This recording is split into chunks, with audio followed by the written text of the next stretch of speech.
buongiorno a tutti, buongiorno a tutti. Dobbiamo parlare Frosinone, e invece no, perché la conferenza stampa Mazzarri non la fa. Si scocciano. Quindi noi dobbiamo fare un po' di necessità virtù oggi e facciamo il recap della Serie A, perché già possiamo parlare noi del Frosinone. Tra poco, insomma, voi vi state guardando questo video, i sorteggi, vabbè, parliamone.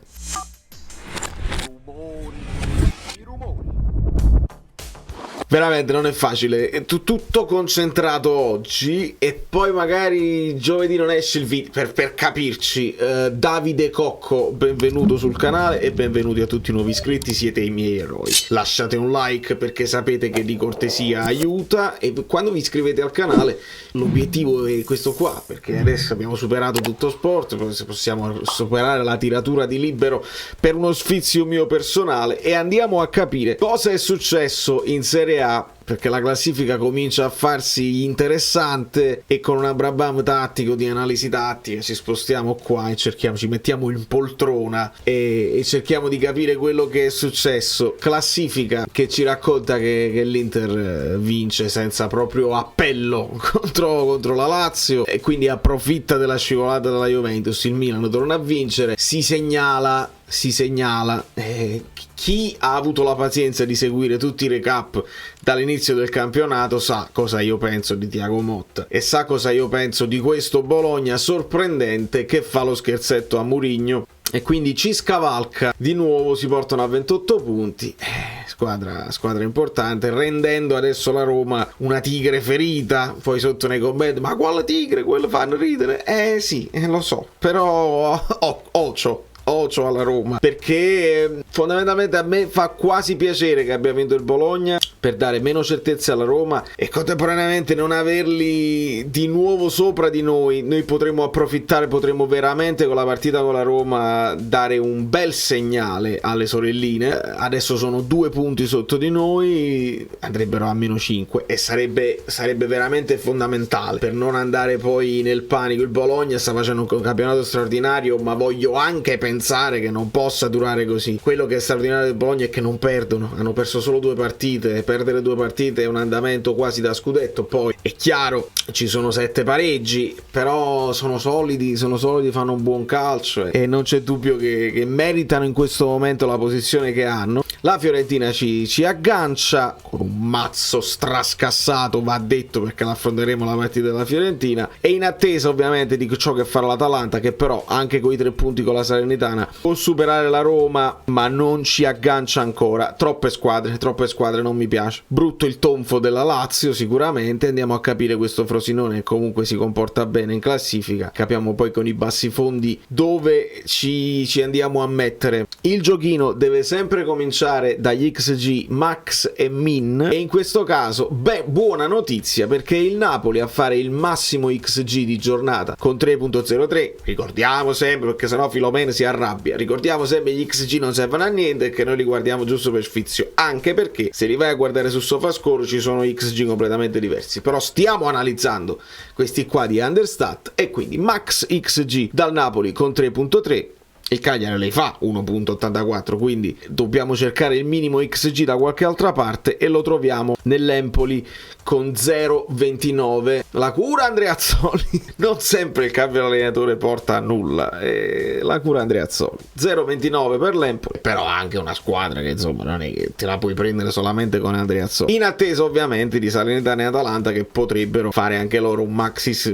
Posso immaginare che l'Atalanta possa fare un max XG se fanno una grande partita, o che la Salernitana fanno un minimo XG se fanno una partita disastrosa. Staremo a vedere, ma tant'è. E mi fa piacere anche vedere che come XG totali il Napoli risupera la Juventus e si porta sotto l'Inter con 31.16 di XG totali creati. Vogliamo togliere i rigori? Togliamo i rigori. E il Napoli è comunque secondo, superando la Juventus di pochi decimali, e questo fa comunque piacere perché vuol dire che si creano i presupposti e la squadra al tiro ci arriva. Poi ne deve farli, deve prendere meglio la porta, deve essere più incisiva, deve aumentare la percentuale reale realizzativa, perché se non sbaglio c'era una cosa, dice che il Napoli è la peggiore in Europa rispetto ai tiri che fa, ne mettiamo dentro solo il 9%, è una cosa che deve sicuramente cambiare, altrimenti non si collezioniamo solo XG e ce li facciamo fritti in padella. Quello che è interessante da vedere per la questione degli XG sono anche gli XG che subisci.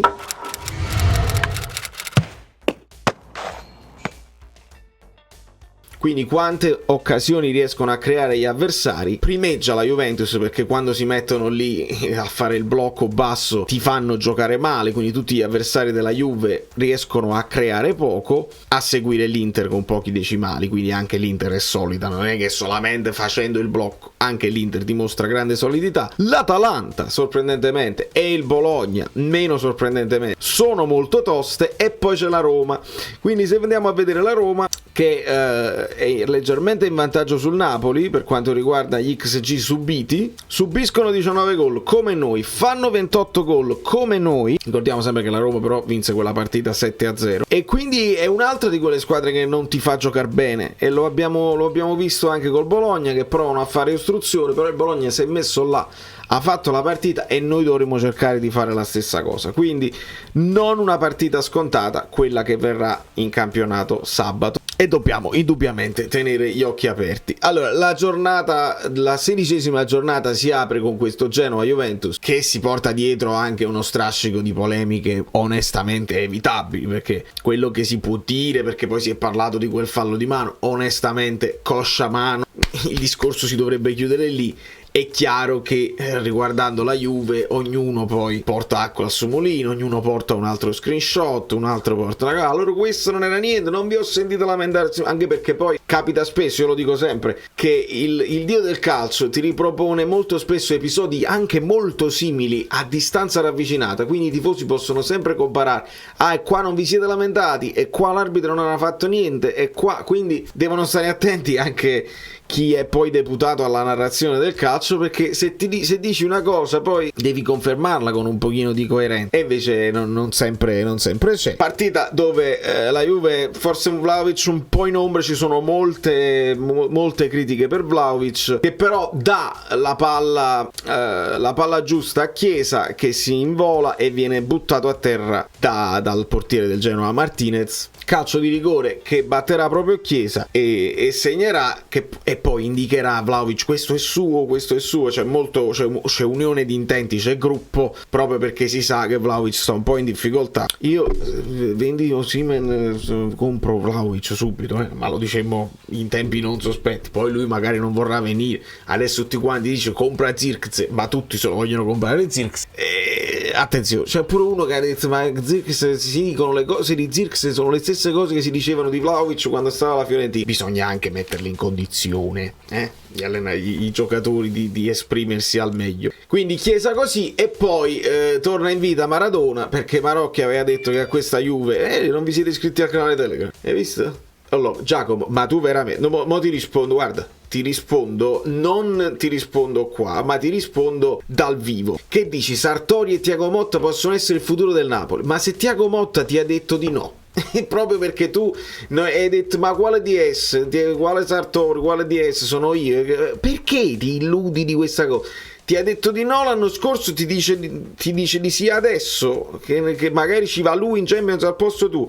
Giacomo, sei troppo un sognatore. Andiamo avanti. Dicevo, Barocchi ci diceva che nemmeno Maradona, il redivivo Maradona, potrebbe segnare a questa Juventus, invece basta una bella azione con tutti i scambi di prima, e Gudmundsson basta e avanza per segnare a questa Juventus, e così fa 1-1. Da segnalare anche una parata nel finalissimo su una deviazione di Bremer su un calcio d'angolo, e Martinez la parata la fa. Io li segnalo sempre le parate decisive dei portieri, perché noi siamo sempre polemici con Meret ha fatto una grande parata e l'abbiamo segnalata. Segnaliamo i portieri di tutte le squadre, anche perché non sappiamo se il nostro futuro ci porterà ancora a Meret. Clamorosamente la Juve chiude anche con un maggiore possesso palla, ma ai tiri in porta c'è abbastanza equilibrio, quindi poca roba. Lecce-Frosinone, già noi possiamo andare a capire un pochino quello che è il Frosinone. Ovviamente non possiamo immaginare, non possiamo sapere se anche il Frosinone avrà intenzione di fare turnover, non sappiamo. Secondo me le squadre piccole poi la partita di Coppa Italia se la giocano alla grande, non credo ripeto, bisogna capire se hanno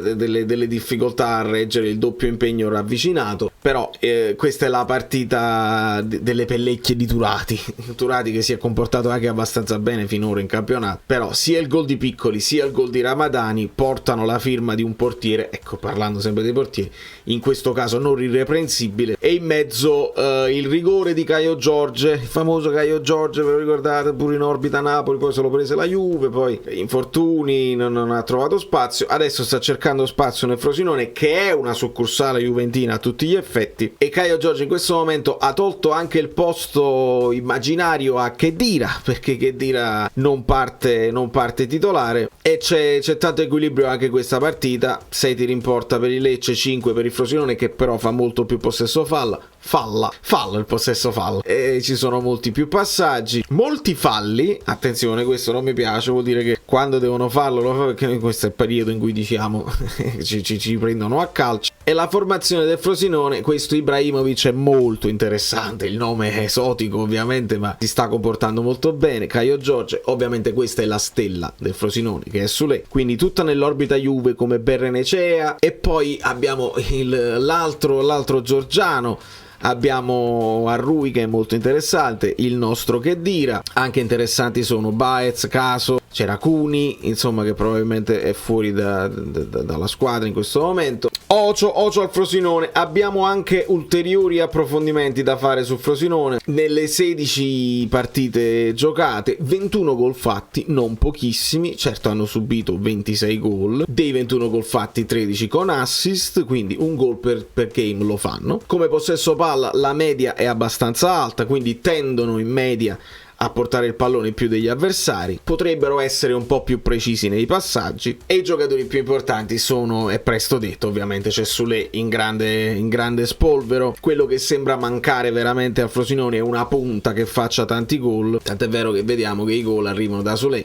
poi arrivano da Monterisi, un difensore, arrivano da Mazzitelli a centrocampo, lo stesso Arrui, poi adesso ha cominciato a segnare Caio Giorgio, ma arrivano da tanti giocatori diversi, ma pochi. Strano che non abbiano puntato più con decisione su Khedira, perché poi lui ha un expected goal totale di 3, avrebbe potuto segnare 3 gol tra le varie occasioni che si è creato. Ovviamente il migliore è sempre Sule, non c'è dubbio, però è proprio lì che secondo me peccano un pochino, quindi sì, turnover ci sta, questo è il momento di fare, se non lo facciamo nemmeno adesso veramente andiamocene tutti a casa, però non esageriamo perché uscire dalla Coppa ci ha fatto male l'anno scorso con tutta la magia della stagione, figuratevi adesso. Torino-Empoli è presto detto, Duma Zapata continua a segnare, un matrimonio perfetto tra l'attaccante colombiano e la squadra di Juric. Succedono poche cose, ma due cose che succedono in realtà sono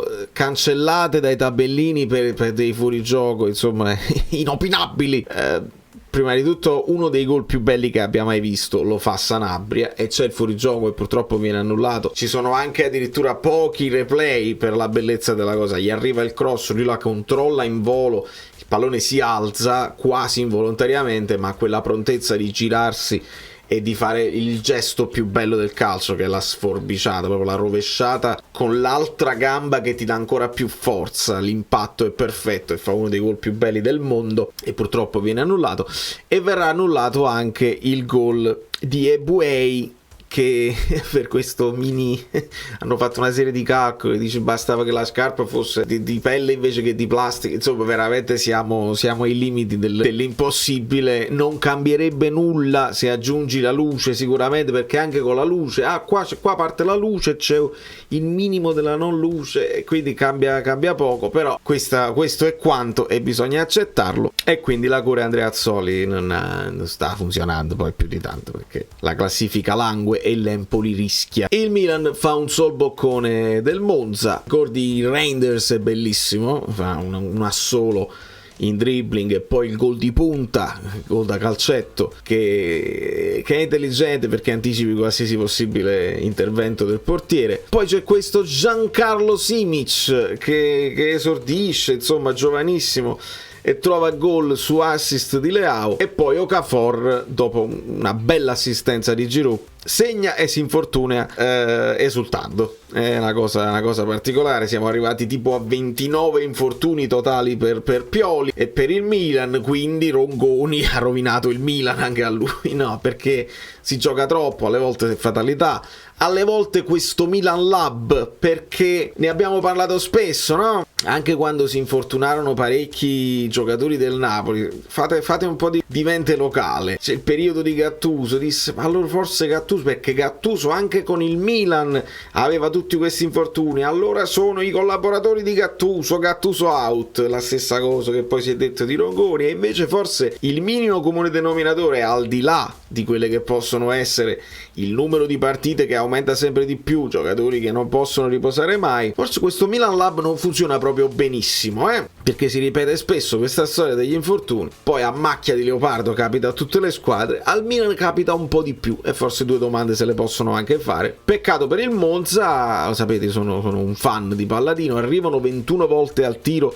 ma solo 4 in porta, 9 tiri in porta per il Milan, quindi legittimano nonostante facciano meno possesso palla e un minor numero di passaggi. Il Milan liquida la pratica, si tiene lontano il Bologna che è la quarta in classifica, non raggiunge, rosicchia un paio di punti alla Juventus, ma siamo ancora lontani dal secondo posto. E poi passiamo a Udinese-Sassuolo, però con i bianconeri dell'Udinese io ricordo che invece non ho finito di parlare della Juventus e delle polemiche che si sono fatte, perché quel fallo di mano così, ma quello che invece ci tenevo a sottolineare è che Malinowski andava espulso senza appello e che forse ci poteva essere anche un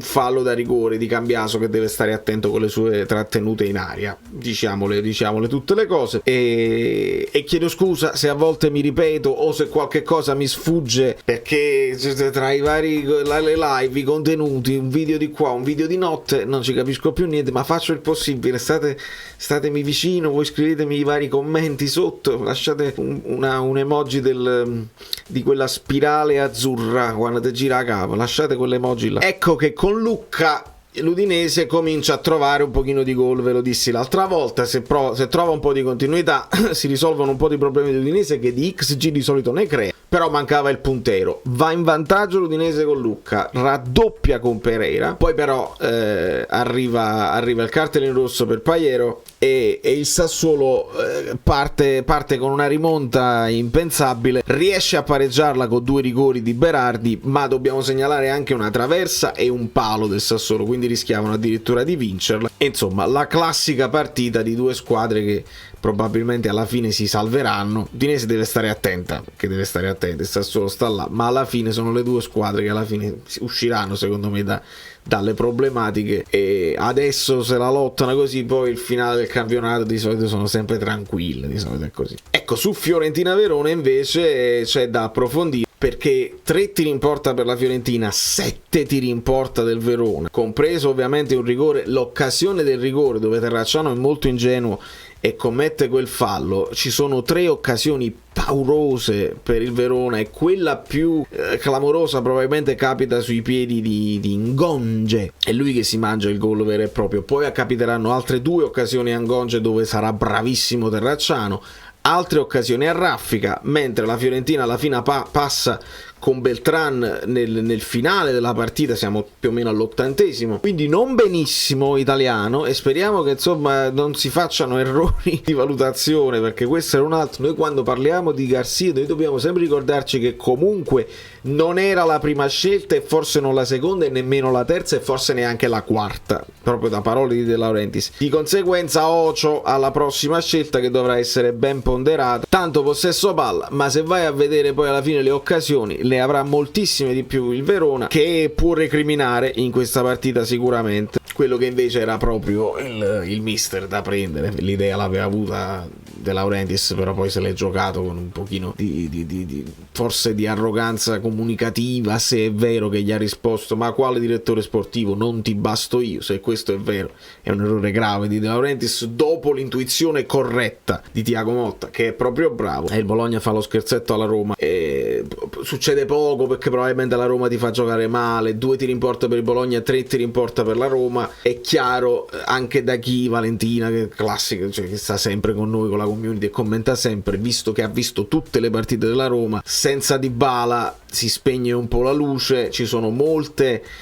critiche anche per Pellegrini, ci sono delle critiche per Spinazzola, io seguendo anche un pochino le varie community, insomma non benissimo. Mourinho attira sempre su sé tutte le critiche, mette Renato Sanchez e poi lo leva, poi chiede scusa, poi dice vuole rimanere alla Roma, però deve succedere delle cose. Insomma la verità è che Moro fa il primo gol e Christensen fa l'autogol, 2-0, buonanotte, con ancora una grande partita di Zirkzee e anche questo Ravaglia in porta. Ora non lo so se voi sapete perché non ha giocato Skorupski, non lo sa nessuno nel fantacalcio perché non ha giocato Skorupski all'ultimo minuto, ma Ravaglia fa anche 2 o 3 interventi mica male da portiere che insomma esordisce penso per questa stagione. Alle volte vedi ti deve andare anche bene, e ottimo impatto con la partita e ne fa un paio su Belotti importanti, di interventi importanti. Dopodiché l'ultima partita che abbiamo visto e l'abbiamo vista è Lazio-Inter. Mi ha dato l'impressione, specialmente nel secondo tempo, dove la Lazio sembrava adesso attacco, ti faccio del male, l'Inter sta là quasi senza sforzo, sa come gestire le sfuriate della Lazio, e quando poi ti riazzanna è di un cinismo clamoroso. Nel primo tempo ovviamente c'è il regalo di Marusic per Lautaro Martinez, che prende, spacchetta e porta a casa. Stava quasi inciampando prima del tiro Lautaro, però la mette dentro, retropassaggio ad occhi chiusi di Marusic, pensando probabilmente di passarla al portiere, non vede una macchia arancione, strano, veramente strano per come si vede dallo screenshot. E poi nel secondo tempo la chiudono con Thuram e buonanotte. Fanno anche altre occasioni perché poi gestiscono più con le ripartenze, ma se andiamo a vedere il possesso palla è abbastanza in equilibrio, ne fa poco più l'Inter, anche tiri in porta finiscono 4-4. Io adoro Rovella, diciamolo subito, proprietà Juventus, non si sa se poi resterà alla Lazio.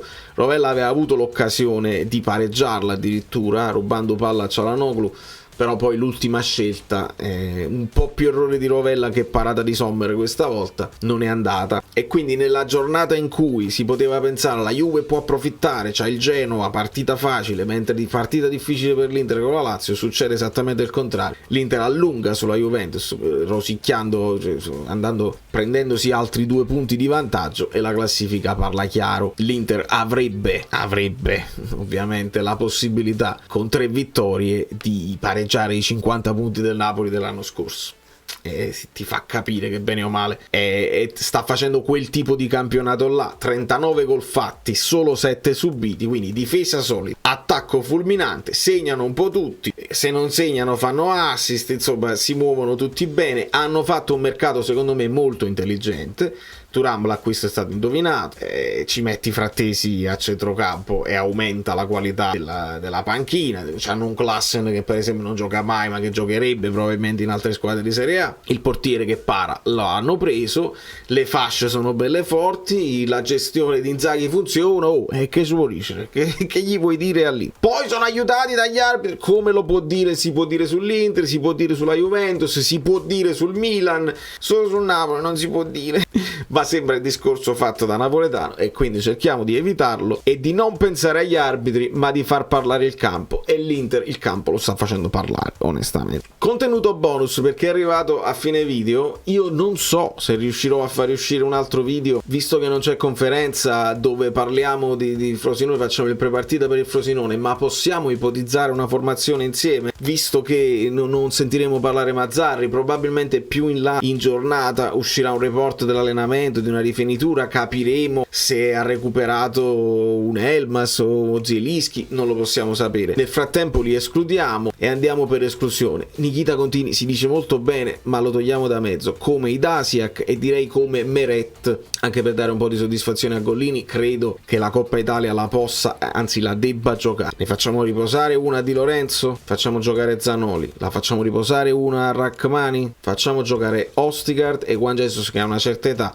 si può accomodare in panchina, e Nathan può giocare nella sua zona, così da far recuperare anche un po' di minutaggio a Mario Rui. Questa mi sembra una difesa logica, non è una rivoluzione assoluta, perché Mario Rui, Nathan e Ostigard sono potenzialmente titolari di questa squadra. Ovviamente Zanoli deve fare del suo meglio. Vorrei far riposare Lobotka, ma lì è difficile, perché o ci metti Cajuste al posto di Lobotka e a quel punto deve giocarne un'altra Anghissà, ma visto che Lobotka ogni tanto viene tolto nel finale delle partite, io riesco a immaginare più un Lobotka qui e magari un po' di riposo per Anghissà con Cajuste, far partire Gaetano se non hanno recuperato Elmas e Zielinski, quindi Lobotka, Gaetano, Cajuste a centrocampo. Lo devi secondo me tenere Lobotka, perché sennò non sai a chi appoggiarti per mantenere un discorso di squadra. Politano dovrebbe riposare, anche lui viene sempre sostituito, ma le sta facendo tutto. Io lo lascio Demer qua, per farvi venire una lacrimuccia. Non giocherà, però lo sta là. Osimhen, Raspadori, Simeone.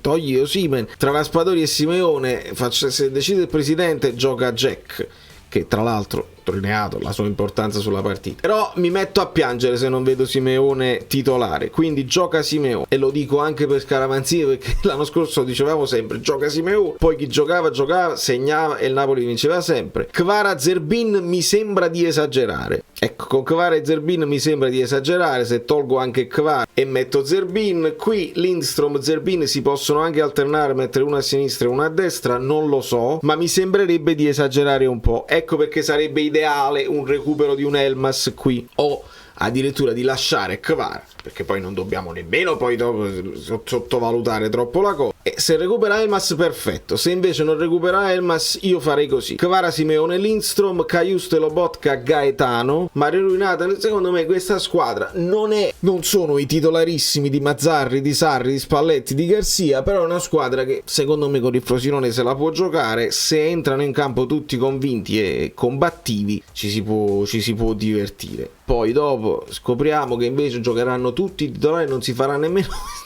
i cambi nemmeno questa volta, sarà tutta da ridere. E dobbiamo sapere, visto che le conferenze non si fanno, sarà tutto da scoprire domani in prepartita, e non so nemmeno se riuscirò ad andare live, quindi dovete iscrivervi al canale, cliccare sulla campanella, seguirmi su tutti i social per stare sul pezzo e capire quello che riusciamo a fare anche in Coppa Italia. Da New York, Valerio Fluido è tutto, vi abbraccio, vi bacio. Ocio al sorteggio, perché uno può sperare Real Sociedad, può sperare nel Dortmund, mi risulta ancora strano. Quando abbiamo fatto la simulazione è uscito l'Arsenal non benissimo, ma dove prendi un po' di paura me la metto.